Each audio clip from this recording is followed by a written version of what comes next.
Eh bien, bonjour et bienvenue dans cette rencontre annuelle de l'ORECA, donc l'Observatoire régional et territorial énergie, climat, air.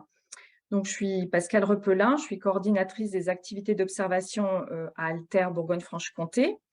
Et nos équipes d'Alter et d'Atmo Bourgogne-Franche-Comté, avec Benjamin Pau et Stéphane François, sont heureuses de vous accueillir dans cette nouvelle édition de notre rencontre annuelle que nous vous proposons maintenant depuis plusieurs années avec le concours des pilotes de l'Observatoire, la région, l'ADEME et l'ADREAL.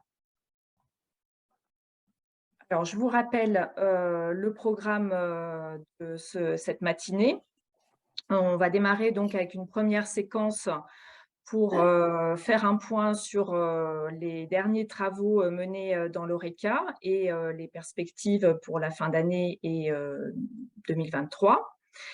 Il y aura ensuite un temps d'échange avec vous, donc n'hésitez pas à déposer vos réflexions, vos questions dans le chat, donc avec le bouton discussion ou conversation. Vous pouvez le déposer au fur et à mesure de notre présentation et puis on prendra les questions ou les réactions en fin de la séquence. Et puis ensuite, nous partirons en atelier. Donc, on vous a proposé 3 ateliers en parallèle. L'atelier 1, donc forêt et carbone, quel rôle pour les territoires? L'atelier 2, qualité de l'air intérieur, quels enjeux, comment agir? Et l'atelier 3, quoi de neuf dans les données énergie, climat, air et mobilité. Voilà, alors sans plus attendre, je vous propose de démarrer sur les actualités de l'ORECA. Donc je démarre avec et Benjamin prendra la suite. Alors un retour un peu sur cette année 2022. Donc en général, on commence les travaux de l'ORECA sur les énergies renouvelables. Donc c'est ce qui s'est passé pour le début de l'année, où vous avez pu avoir à disposition au tout début d'année les données 2020 donc dans la plateforme Opter de l'Observatoire. Et puis plus récemment, dans cet été, vous avez eu également les données 2021, alors partiellement, à part le bois énergie, qui arrivera donc en fin d'année. Donc vous aurez l'intégralité des données sur les énergies renouvelables. Vous avez pu également consulter ou télécharger la synthèse régionale sur les énergies renouvelables, donc avec les données 2020, qui fait le point au niveau régional, mais aussi avec des cartographies de l'ensemble des sites sur toutes les filières ENR. Si ce n'est pas le cas, vous pouvez la consulter sur le site de l'ORECA. Toujours sur les énergies renouvelables, eh bien, maintenant vous êtes habitués, donc il y a une rencontre au mois de mars, donc qui a eu lieu là le 21 mars, où on a fait un point sur l'état d'avancement des différentes filières ENR en Bourgogne-Franche-Comté. Et puis, chaque année, on vous propose un zoom sur un sujet de préoccupation des territoires. Et donc, cette année, c'était sur les démarches de territoire pour développer le photovoltaïque, où on a pu accueillir trois retours d'expérience, donc celui de Nevers Agglomération, celui de la COP solaire Nord-Franche-Comté, accompagné de Copawatt dans le cadre du programme Étincelle, et puis celui de la Fruitière à énergie. Il y avait également donc une séquence sur les outils à disposition des collectivités. Donc, n'hésitez pas à reconsulter toutes ces ressources. Donc, c'est disponible sur le site de l'ORECA. Autre sujet, la séquestration du carbone dans les forêts et les sols. Donc, c'est un sujet sur lequel on travaille déjà depuis plusieurs années, où on essaye de communiquer et de diffuser de l'information, parce que c'est un sujet pas facile à appréhender. Donc, je vous ai mentionné sur la gauche de la diapo là, une série d'ateliers qui ont été organisés en fait depuis 2018. Donc, n'hésitez pas à reconsulter également ces ressources. Et puis cette année, on a fait un focus via un webinaire le 10 juin sur la réduction, la séquestration des gaz à effet de serre dans les grandes cultures, où on a pu accueillir plusieurs experts sur le sujet, donc notamment l'INRAE, Arvalis également. Il y a eu une présentation aussi des dispositifs d'aide via le label bas carbone ou d'autres dispositifs régionaux. Et puis deux retours d'expérience, un projet de recherche mené à Dijon, donc NataJS, et puis un retour terrain d'un collectif d'agriculteurs dans la Nièvre. Toujours sur le même sujet, vous avez à disposition une note de synthèse sur les derniers résultats régionaux, donc qui est téléchargeable sur le site internet, qui fait le point donc sur l'évolution de la séquestration du carbone dans les forêts et les sols. Et puis, nous consacrons donc aujourd'hui un atelier sur la partie spécifique forêt, donc forêt et carbone, quel rôle pour les territoires? Voilà, vous voyez un petit cartouche sur la diapo, dites-nous vos attentes sur le sujet. Effectivement, on vous invite à voilà, nous communiquer peut-être ce que vous faites sur le sujet, si vous avez des besoins particuliers pour mieux orienter ce qu'on vous propose. Donc, n'hésitez pas à utiliser le chat pour nous dire ça. Il y aura également le questionnaire d'évaluation de cette rencontre qui va vous être proposé à la fin de chaque atelier. Donc, vous pourrez également, dans ce questionnaire, voilà, si vous vient d'autres idées, nous les indiquer sur ce sujet, comme sur d'autres où effectivement vos retours nous sont précieux pour orienter ce qu'on peut vous proposer pour la suite. Autre sujet, la précarité énergétique des ménages. Donc, vous avez à disposition sur la plateforme Opter une fiche territoriale qui est dédiée à ce sujet.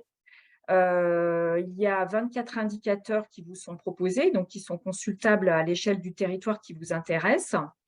On est en train d'actualiser une grande partie de ces 24 indicateurs.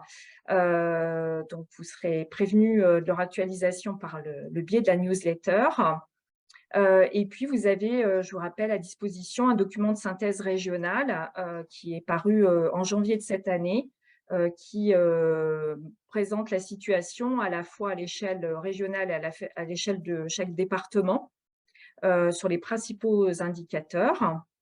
Et puis à venir, une web rencontre tout à fait fin 2022 sur le sujet de la précarité énergétique liée à la mobilité.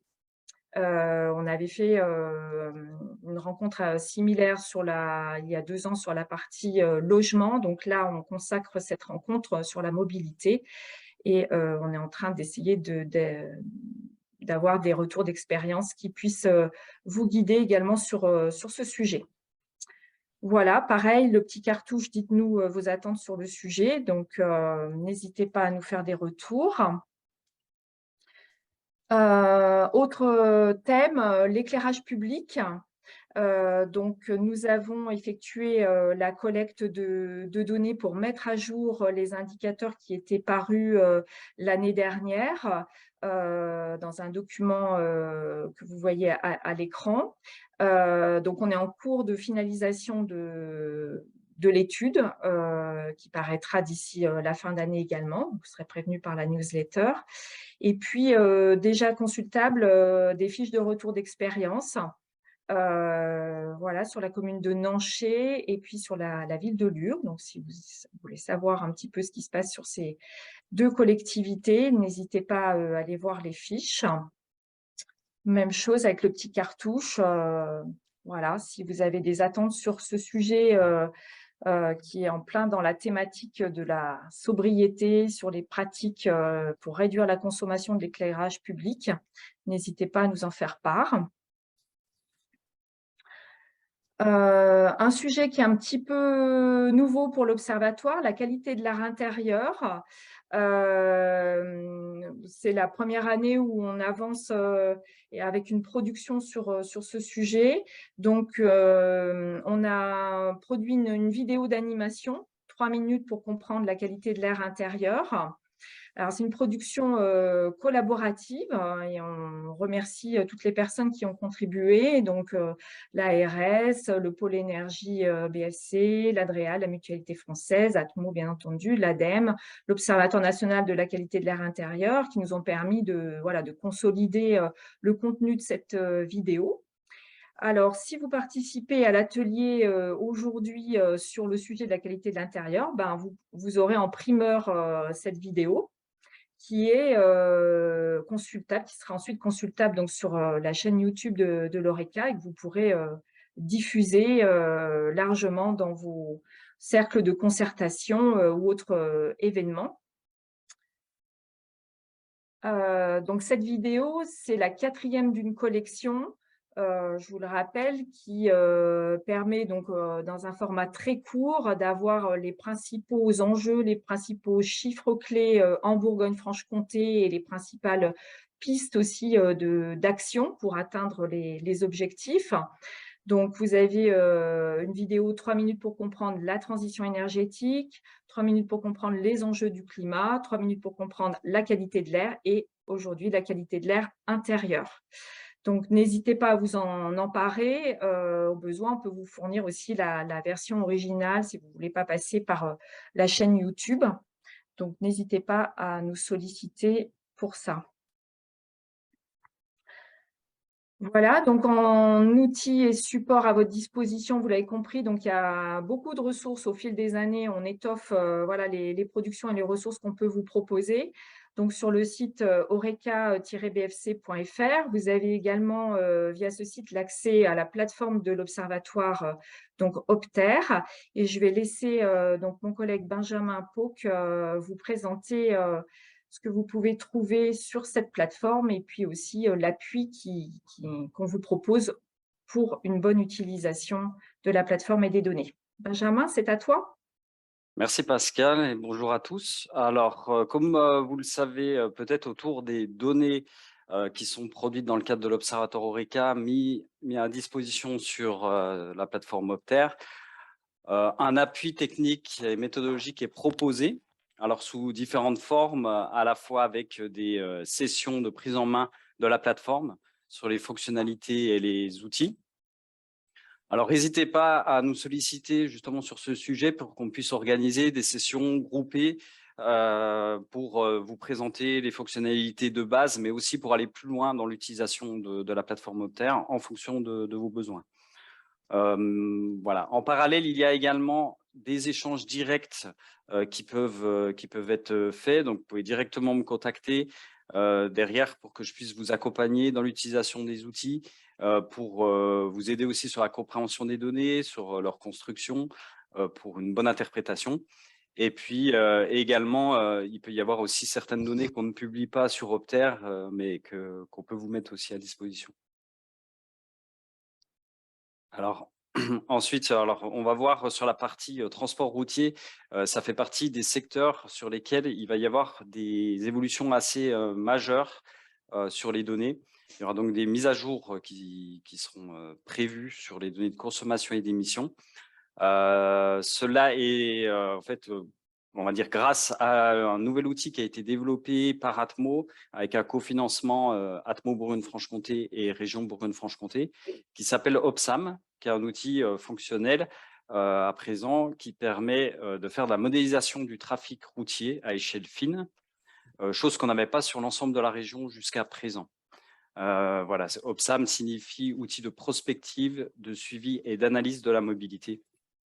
Alors globalement, c'est un outil qui fonctionne en partie comme un modèle de trafic, mais qui utilise aussi une partie intelligence artificielle d'apprentissage sur les comptages routiers, ce qui lui permet d'avoir la meilleure représentation possible sur la définition du trafic.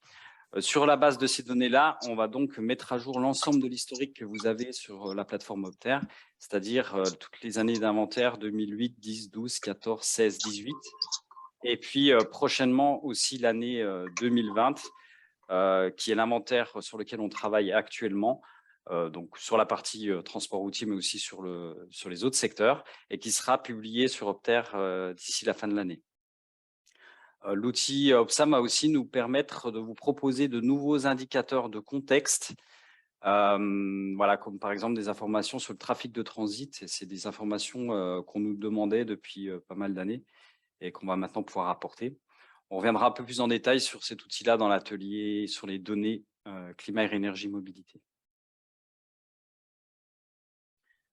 Au-delà de cet outil de production de données, Atmo va mettre à disposition aussi un démonstrateur cartographique qui permet de vous montrer les types de production qui peuvent être faites sur cette partie du transport routier. Comme ici, vous avez une illustration des flux de véhicules entre les EPCI et puis de la part du trafic de transit dans le trafic global.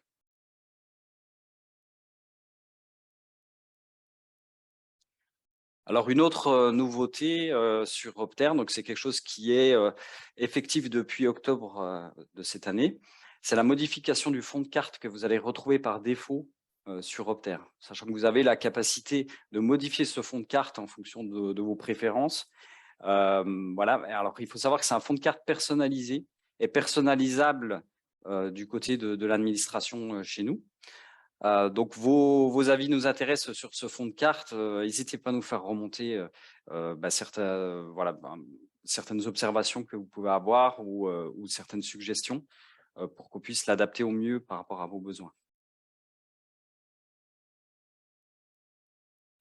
À savoir aussi que depuis octobre, on a modifié la maille par défaut qui apparaît sur Opter en passant de l'EPCI, du département à l'EPCI. Ce qui vous permet d'avoir un peu plus d'éléments de comparaison aussi par rapport à d'autres territoires. Une nouveauté également, alors qui vient d'être publiée en production sur la plateforme Opter, c'est une modification apportée au module trajectoire et suivi des objectifs. Cette modification, elle vous permet dès aujourd'hui d'ajouter vos propres trajectoires, vos propres objectifs, dans le cadre des PSAET notamment, pour pouvoir les suivre dans le temps de manière dynamique. C'est-à-dire qu'à chaque fois qu'on va rajouter une nouvelle année, comme ça sera le cas à la fin de cette année avec l'inventaire 2020, vous aurez une comparaison qui se fera avec votre trajectoire que vous aurez renseigné sur la partie maîtrise de l'énergie, sur la partie développement des énergies renouvelables, etc. En 2023, ce module va être complété aussi par les travaux qui sont réalisés, qui sont pilotés par la région sur la déclinaison du SRADET et dont Atmo est l'opérateur technique. Et derrière, il y aura un travail aussi qui s'engagera avec les collectivités ou autres acteurs volontaires sur la construction de tableaux de bord pour arriver sur des indicateurs communs qui puissent être comparables et une initialisation de ces tableaux de bord qui pourront être utilisés par chacun. Toujours dans les nouveautés, alors là on est sur un projet d'évolution qui verra le jour d'ici la fin de l'année. C'est la modification l'ajout de la possibilité pour vous de modifier les unités. Alors jusqu'à présent, vous pouviez modifier les unités énergétiques dans le module cartographique, passer de kilotep à gigawattheure par exemple. Désormais, vous allez pouvoir modifier directement dans votre profil utilisateur les unités que vous souhaitez utiliser par défaut. Ce qui veut dire que, et je sais que c'est le cas pour certaines collectivités, si vous préférez avoir tous les contenus affichés en gigawattheure, vous allez pouvoir choisir cette unité par défaut et vous n'aurez plus besoin de faire les conversions dans les différents modules que vous exploitez.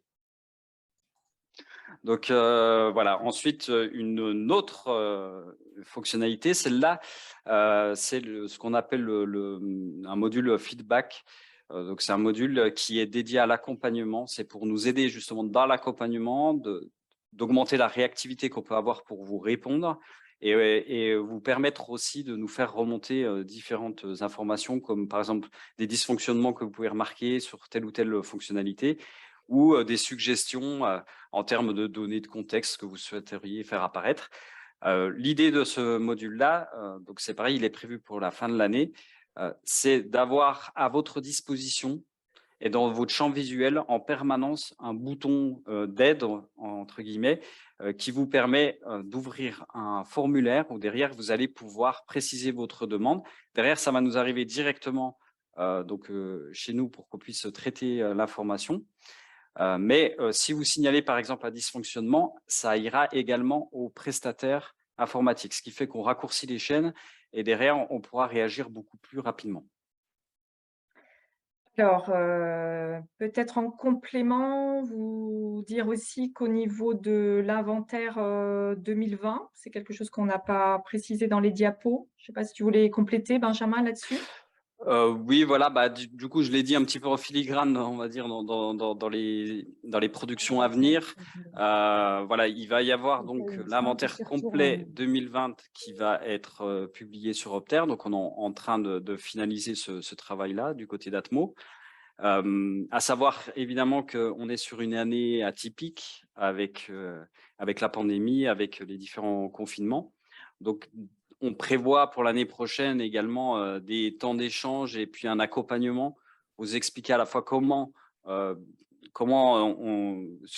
vous parler à la fois de la représentativité de cette année-là, les méthodes qui ont dû être mises en place, et puis derrière aussi de l'interprétation sur ce qu'on peut observer sur cette année qui est effectivement assez atypique. Bien, bah, merci pour le complément. Alors, bah, on vous propose d'échanger. Donc, soit effectivement vous avez déposé déjà des questions, soit vous les déposez maintenant. Alors, j'en vois au moins une sur, l'agrivoltaïsme. Alors, disposez-vous de données relatives à l'agrivoltaïsme en Bourgogne-Franche-Comté? Benjamin, je ne sais pas si tu veux y répondre, ou Stéphane si, il le souhaite. Je vais plutôt y Ou répondre. oui, je Bonjour à pense. tous, Stéphane François de Bourgogne-Franche-Comté. C'est une réflexion qui est en cours, notamment d'un point de vue plus global sur les installations photovoltaïques au sol, hein, qui doit prendre un petit peu de temps parce qu'on veut profiter de la structuration et de la mise en place des pôles départementaux sur les ENR. Hein, et donc, il y a des réflexions au niveau de l'ADREAL, au niveau de ce qu'on peut faire en termes d'interfaçage avec eux, de manière à pouvoir faire remonter de la manière la plus souple et efficace possible l'ensemble des informations sur les sols qui sont utilisés d'un point de vue général hein, pour les installations au sol, dont la partie agrivoltaïsme, de manière à ce qu'on puisse aussi, si c'est possible, suivre un petit peu la partie projet et avoir une vision un petit peu plus dynamique hein, pour répondre. Merci. Alors, je ne vois pas d'autres On a questions. une main levée, Pascal. On a une main levée. Oui, Oui, bonjour. Anna Maillard. Anna Oui. Maillard, je travaille pour les élus à la région, les élus de la majorité.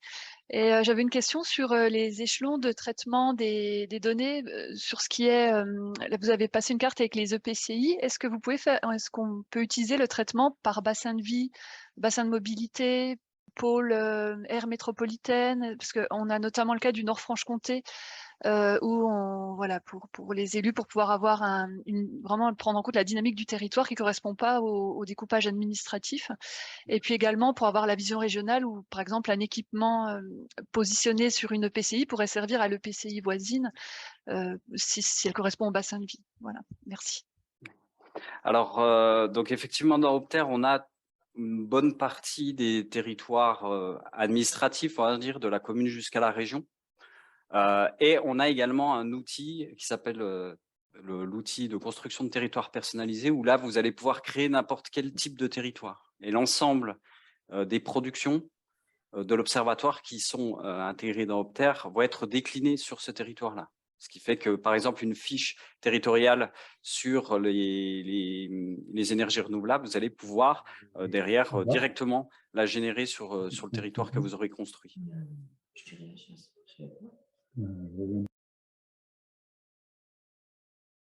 Alors, on a une nouvelle question sur la recherche d'une accélération des ENR implique de connaître les potentiels ENR par EPCI. Quelles informations, quelles nouveautés ou projets à venir, quel calendrier? Bon, c'est encore sur les ENR, donc c'est plus pour toi, Stéphane, je pense. Oui, alors là, on aura des éléments de réponse qui sont limités sur la partie calendrier, hein, car une bonne partie, la majeure partie de ces travaux, en dehors des potentiels sur la partie méthanisation, hein, qui nous ont été fournis dans le cadre de la collaboration avec GRDF, ont été produits dans le cadre de la déclinaison de l'ambition régionale du SRADET, et c'est une mise à disposition qui est à sa phase expérimentale. Donc, il y a des éléments, il y a des choses sur lesquelles on a travaillé, tant sur la partie éolien, photovoltaïque, mobilisation de la biomasse, etc. Mais pour le moment, le calendrier, comme on est vraiment qu'au début, on était en 2022 sur cette phase expérimentale, le calendrier de mise à disposition n'est pas encore fait. La finalisation finalement de la méthode de mise à disposition et du parcours d'accompagnement sur ces données n'est pas encore fait. Et il y a encore des choses justement qui doivent être calées et sur lesquelles on reviendra ultérieurement. Malheureusement, je ne peux pas vous donner un calendrier précis. Il est envisagé que ça puisse se passer en 2023, mais on n'a pas encore de date à vous fournir.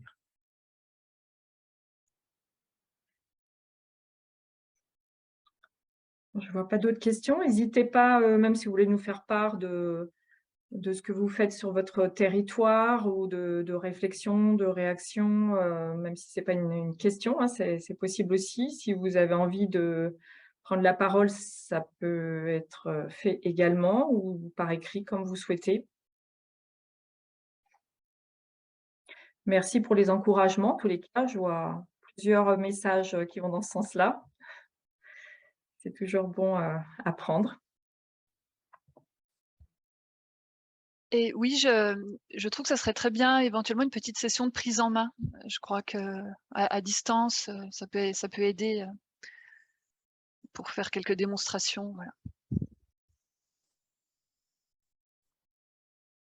Oui, bah, écoutez, c'est le message Et justement, Monsieur je vous Fauque, envoie un message. voilà, merci. Oui. Je viens de le voir, Voilà, merci. oui, bah, en tout cas, il n'y a pas de souci, on peut prendre contact et puis organiser ce temps d'échange et puis pour aller un peu plus loin aussi sur cette question des territoires personnalisés. Monsieur Maya, maire de Tramail, est tout à fait d'accord, visiblement, dans le chat. C'est noté. Oui, Fabrice, si vous je peux voulez intervenir? compléter ce qu'a dit Benjamin, c'est vrai que cette année, il y a déjà eu 3 départements qui ont bénéficié de sessions de formation personnalisées, on va dire, où Benjamin s'est déplacé et en lien avec des acteurs des territoires, comme les DDT ou les syndicats d'énergie. Donc on a pu aller de mémoire sur Lyon, la Nièvre, le Doubs, où pour le Doubs, il y a eu 2 sessions. Et là, prochainement, on va sur le Jura aussi. Donc voilà, comme quoi c'est possible. Il faut juste voilà, avoir un certain nombre de personnes motivées pour suivre la formation. Donc des sessions de 8 à 12 personnes. Et voilà, on peut faire une session dédiée, spéciale, que Benjamin organise. Donc c'est important de le dire. Et du fait qu'il y a eu énormément de turnover sur le territoire, pour ceux qui maîtrisaient un peu les outils liés à la mise en œuvre de la phase administrative des PCET pour faire le diagnostic, eh ben, il est apparu important de retourner vers ces territoires, de le reformer à nouveau sur l'outil, mais également les territoires qui aujourd'hui sont plus engagés et vont commencer à aller sur de l'évaluation de leur trajectoire, etc. Tous les modules que Benjamin a présentés, ben, ça peut être intéressant aussi d'avoir un petit focus dessus, plus particulier, je dirais. Merci Fabrice pour les précisions. Monsieur Maya, vous vouliez prendre la parole? Oui, simplement, tout d'abord, m'excuser parce que je n'ai pas bien regardé le site internet avant de venir ici. Je m'en excuse, mais je ne sais pas si ça existe ou pas, mais au cas où, mettre des petites vidéos d'utilisation de toutes ces ressources. Montrer un petit peu à l'aide d'un… Ça peut se faire, un enregistrement d'écran, etc. Comment on peut accéder à toutes ces ressources. Voilà. Je ne sais pas si ça existe, mais voilà. Alors effectivement, ça n'existe pas, c'était en projet. Mais vous nous confortez dans l'idée de le faire, justement pour appuyer un peu tout ça. Après, sachant que, ce qu'on prévoyait aussi, c'est quand, il y a des formations spécifiques sur certains modules qui sont faits à distance, qu'on pense bien les enregistrer pour constituer une ressource vidéo, didacticielle, comme vous le proposez. Mais effectivement, c'est quelque chose qui peut être, un plus. Alors, une nouvelle question. Travaillez-vous sur des indicateurs territoriaux de vulnérabilité, risques naturels? Alors là, je vous renverrai plutôt, aux travaux, dans le cadre du GRAC sur, l'adaptation au changement climatique, où effectivement il y a, des indicateurs qui ont été, produits et également, voilà des accompagnements qui ont été, de façon, expérimentale conduits auprès de territoires où il y a une analyse de la vulnérabilité. Voilà, par contre, c'est pas forcément des choses que vous trouverez dans l'ORECA.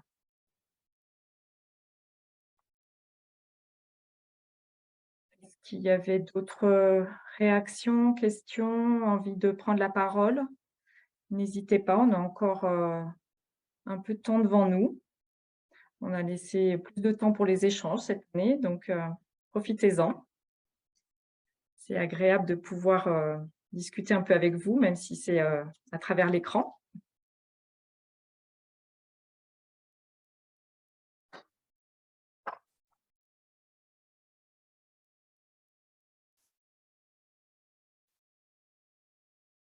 Non, pas d'autres questions, pas d'autres, interventions? Sans regret. Heu, Très bien. Alors, si on clôt la séquence, eh bien, on va partir en atelier.